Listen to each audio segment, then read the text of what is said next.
Hey everyone, it's TheViperian here and welcome back to another Crash Sim Racing video. And in today's video, I'm gonna be showing you the right way to beat the developer times on Crash Cove. So by now you probably already know, but Crash Cove is actually one of the, if not the hardest one for me to beat the developer times on, with over 400 attempts. Now let me tell you why. The reason why so many people are having trouble with Crash Cove is because the developer times itself is only 2 seconds away from the world record time. Yup, you heard that right. 2 seconds away from being a world record time on Crash Cove. No wonder so many people is struggling with this.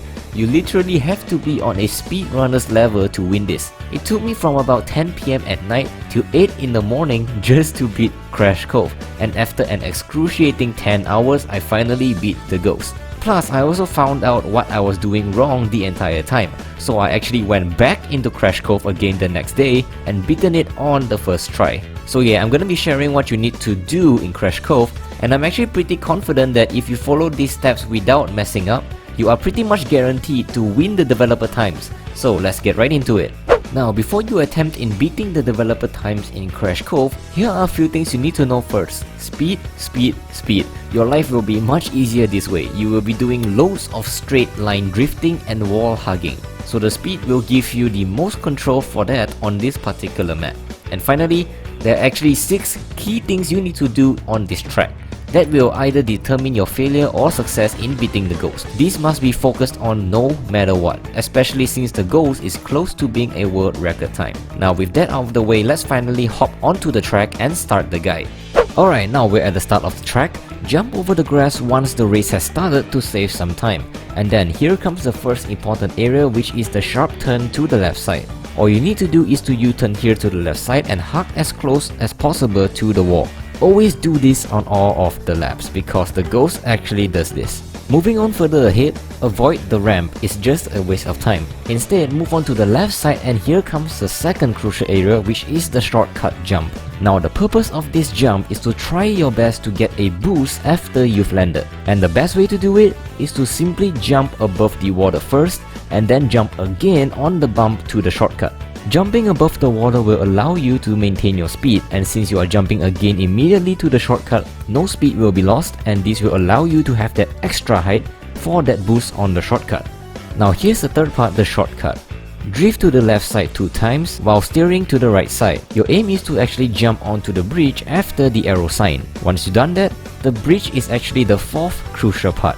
Now this is where speed will shine the most. Hug as close as you can to the left side of the bridge while drifting. Your aim for this is to actually jump off the bridge onto the left side. If the height is right, you will get a boost from this. Now the 5th part, this is probably the most important part of the track, but also the hardest one to pull off. This is where your skill as a speedrunner will be tested to the fullest. Thankfully, I have a perfect method for you that you can follow. Now for the entirety of this wall hugging session, all you need to do is to do 2 sets of drift. Now what do I mean by 2 sets of drift? I'll show you an example here. Watch how I drift around here after the bridge. Boost 1, 2, 3 and done. That's the first set. And then I continue. 1, 2, 3, second set done. See how easy it is? Here's an example from the second lap.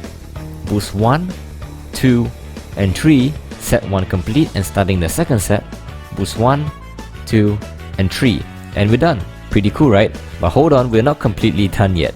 Here comes the final crucial part, and all you need to do is to actually drift boost on the right side this time. This actually cuts a bit of time, which will be a great help for you. Now all you need to do now is to repeat those steps on lap 1 and 2, and I can guarantee you will win the ghost if you done it right. So yeah, that's actually it. I was kinda glad that I found out about this trick because you know me, I love sharing this stuff with you guys, as it makes me really happy that my guy is actually making a change in someone else's gameplay. So if this video helped you out, and if you haven't already, do remember to like the video and subscribe to the channel to support my work. I'll be doing Slide Coliseum next and then Deep Sea Driving after that, so do stay tuned. Oh, and if you're having trouble on Turbo Track, I've made a guide on that already. Link will be in the comment section down below. This is TheViperian signing off. Thank you for watching, and I'll see you in the next one.